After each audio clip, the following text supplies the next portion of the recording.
আমন্ত্রণ দীপ্ত সংবাদে আপনাদের সাথে আছি আমি ইয়াসমিন সুমনা। তিস্তার পানি বন্টন এবং নদীর প্রকল্প বাস্তবায়নের দাবিতে পূর্ব ঘোষিত 2 দিনের কর্মসূচি শুরু করেছে বিএনপি। জাগো বাহে তিস্তা বাঁচাও স্লোগানে তিস্তা নদীর রক্ষা আন্দোলনের ব্যানারে টানা 48 ঘণ্টা নদীর তীরবর্তী অঞ্চলে এই অবস্থান কর্মসূচি পালন করা হবে। লালমনিরহাটে তিস্তা রেল সেতু সংলগ্ন এলাকায় কিছুক্ষণের মধ্যে কর্মসূচির উদ্বোধন করবেন বিএনপির মহাসচিব মির্জা ফখরুল ইসলাম আলমগীর। মঙ্গলবার কর্মসূচির সমাপনী দিনে বক্তব্য দেবেন দলের ভারপ্রাপ্ত চেয়ারম্যান তারেক রহমান। এছাড়া দেশের উত্তরের 5 জেলা লালমনিরহাট, রংপুর, কুড়িগ্রাম, গাইবান্ধা ও নীলফামারীর 11টি স্থানে দলের জ্যেষ্ঠ নেতাদের উপস্থিতিতে সমাবেশ হবে। পাশাপাশি মিত্র রাজনৈতিক দলের নেতারা এতে অংশ নেবেন। এ বিষয়ে জানাতে লালমনিরহাট থেকে যোগ দিচ্ছেন সহকর্মী মাহমুদুল হক। মাহমুদুল, আনুষ্ঠানিকভাবে কখন এই কর্মসূচি শুরু হচ্ছে? বিএনপি ছাড়া সাধারণ মানুষের মাঝে এই কর্মসূচি নিয়ে সাড়া কেমন দেখছেন?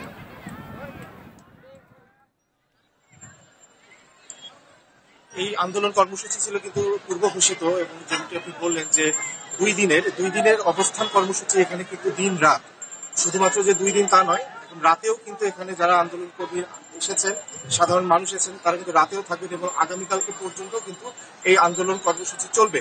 তবে যে 5টি জেলার কথা বললেন, 5টি জেলা তিস্তা নদী তীরবর্তী যে 5টি জেলা রয়েছে লালমনিরহাট, কুড়িগ্রাম, গাইবান্ধা, রংপুর এবং নীলফামারী, এই 5টি জেলার কিন্তু মোট 11টি স্পটে কিন্তু একই সাথে আন্দোলন কর্মসূচি চলছে। আমি এখন যেখানে দাঁড়িয়ে আছি সেটা হচ্ছে তিস্তা নদীর একেবারে মাঝখানে একটা বালুময় যে চর, সেখানে দাঁড়িয়ে আছে এবং দুপাশে কিন্তু দুটো সড়ক সেতু রয়েছে, একটা সড়ক সেতু এবং একটা রেল সেতু রয়েছে। এবং এছাড়াও যে আরো উজানে যে তিস্তা ব্যারেজ রয়েছে সেখানে, এছাড়া গাইবান্ধা, কুড়িগ্রাম প্রত্যেকটা জেলাতে কিন্তু 11টা স্পটে কিন্তু একই সাথে আন্দোলন কর্মসূচি চলছে। এবং আমি যেখানে আছি সেটা হচ্ছে মূল কর্মসূচির স্থান। এখানে কিন্তু কিছুক্ষণ পরে বেলা 2:05 কিন্তু এখানে উদ্বোধন হবে এই কর্মসূচির। এবং এই কর্মসূচিতে প্রথমে জাতীয় সঙ্গীত গাওয়ার মাধ্যমে এই কর্মসূচি উদ্বোধন হবে। তারপরে যে এরপরে সমাবেশ রয়েছে বিকাল 4টার সময়। এছাড়াও দিনব্যাপী কিন্তু বিভিন্ন ধরনের কর্মসূচি রয়েছে। আমি সংক্ষেপে কয়েকটি কর্মসূচির কথা বলি।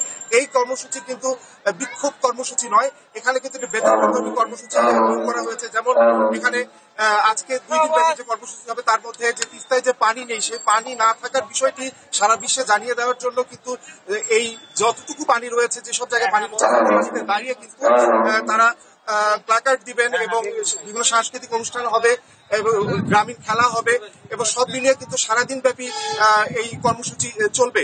এবং এখানে আমার সাথে যাদেরকে দেখছেন তারা কিন্তু একেবারে তিস্তা পাড়ের মানুষ, লালমনিরহাট, কুড়িগ্রাম সহ বিভিন্ন জেলার মানুষ রয়েছে।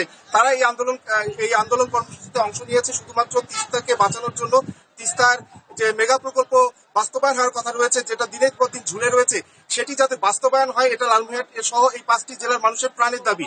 এই দাবি বাস্তবায়নের জন্য কিন্তু তারা আজকে এই কর্মসূচিতে এসেছে। এবং সকাল থেকে, যদিও 2টার সময় এই কর্মসূচি শুরু হবে, কিন্তু সকাল থেকে কিন্তু বিভিন্ন জেলা থেকে এখানে সাধারণ মানুষ আসছে, নারী পুরুষ বিভিন্ন শ্রেণী পেশার মানুষ এখানে যুক্ত হচ্ছে। বিএনপির নেতাকর্মী।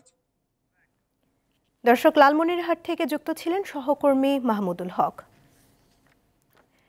সাংবাদিক দম্পতি ফারজানা রূপা ও শাকিল আহমেদের 5 দিনের রিমান্ড মঞ্জুর করেছে আদালত। ঢাকার মেট্রোপলিটন ম্যাজিস্ট্রেট সোমবার এই আদেশ দেন। বৈষম্য বিরোধী ছাত্র আন্দোলনের সময় মিরপুর থানাধীন গোলচত্বর এলাকায় গুলিতে নিহত আনোয়ার হোসেন পাটোয়ারি হত্যা মামলায় তাদের রিমান্ড মঞ্জুর করেন বিচারক। শুনানির সময় রূপা শাকিল দম্পতিকে আদালতে হাজির করা হয়। রাষ্ট্রপক্ষে ঢাকা মহানগর public prosecutor Omar Faruki remand মঞ্জুরের পক্ষে শুনানি করেন। পরে আদালত তাদের 5 দিনের রিমান্ডের আদেশ দেন।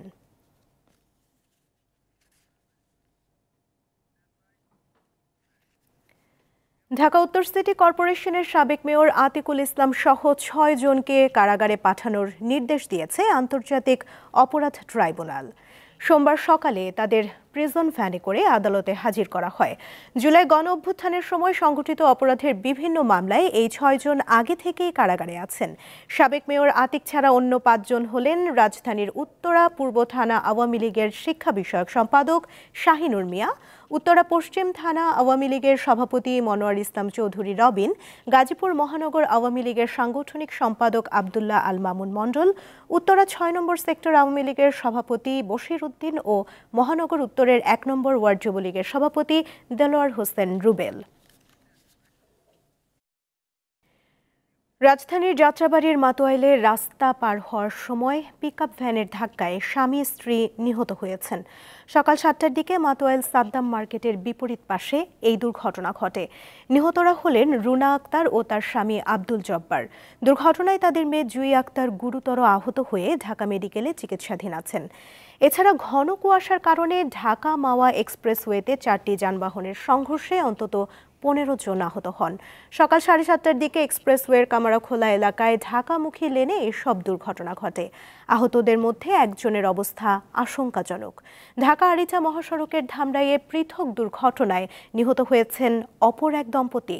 রোববার রাতে মানিকগঞ্জ লেন হয়ে বাড়ি ফেরার পথে অজ্ঞাত এক পরিবহনের ধাক্কায় মোটরসাইকেল থেকে ছিটকে পড়েন পোশাক শ্রমিক দম্পতি বাবুল হোসেন ও শারমিন। পরে মানিকগঞ্জ সদর হাসপাতালে নেওয়া হলে চিকিৎসক তাদের মৃত ঘোষণা করেন। অপর ঘটনায় মহাসড়কের বাথুলি এলাকায় সড়ক দুর্ঘটনায় সুভাষ লোহাকার নামে এক পথচারী প্রাণ হারান।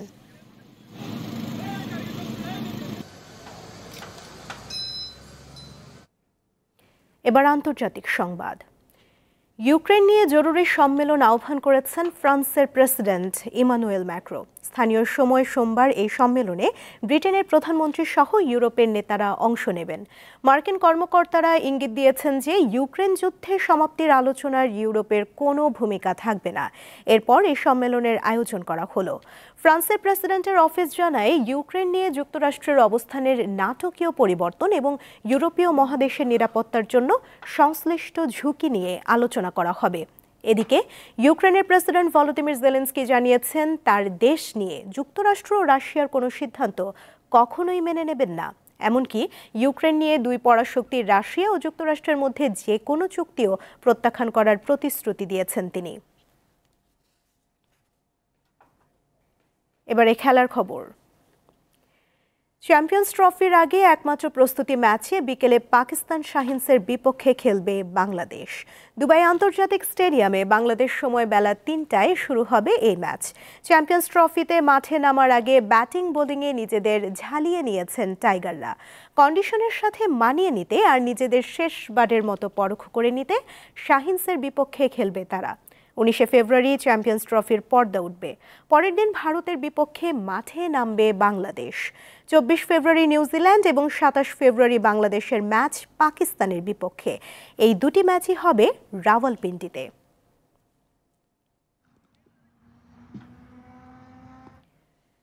প্যারাগুয়ের কাছে আর্জেন্টিনার 3-2 গোলের হারে অনূর্ধ্ব 20 কনমেবল চ্যাম্পিয়নশিপের শিরোপা ধরে রাখল ব্রাজিল।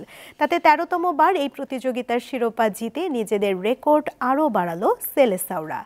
চূড়ান্ত পর্বের শেষ রাউন্ডের আগে সমান 10 পয়েন্ট নিয়েও আর্জেন্টিনার চেয়ে গোল ব্যবধানে এগিয়ে থাকে ব্রাজিল। শনিবার রাতে শিরোপা নির্ধারণী ম্যাচে চিলিকে 3-0 গোলে হারিয়ে নিজেদের কাজটা সেরে রাখে তারা। একই সময়ে শুরু হওয়া অপর ম্যাচে প্যারাগুয়ের বিপক্ষে 3-2 গোলে হেরে বসে আর্জেন্টিনা।